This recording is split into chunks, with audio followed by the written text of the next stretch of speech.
Okay, today we focused on using the Buckingham Pi theorem and a step-by-step approach to defining dimensionless groups to describe a particular problem.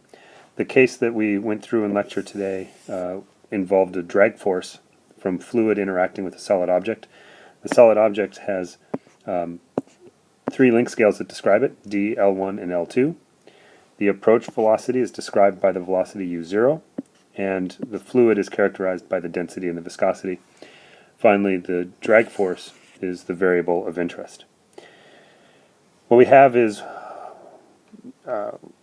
one, two, three, four, five, six, 7 variables.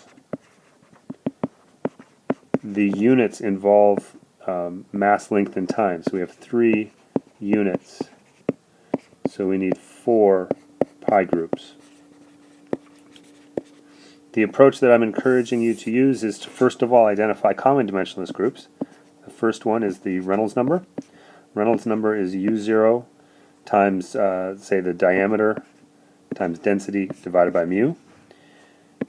Next, we start to derive, using a step-by-step approach, a dimensionless group that involves the drag force. So we have the drag force, and it ends up being divided by rho u0 squared d squared. D. And then we have 2 other length scales that we haven't used yet, so we need to incorporate those into our last 2 groups. We have L1 over D and L2 over D.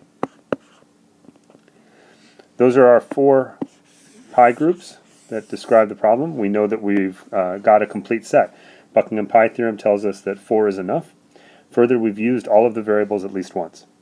Finally, experiment then can tell us something about how these dimensionless groups are related, so we can say that the drag force group, Fd divided by rho u0 squared d squared, is equal to some function of the Reynolds number and our 2 length scale ratios, L1 over d and L2 over d.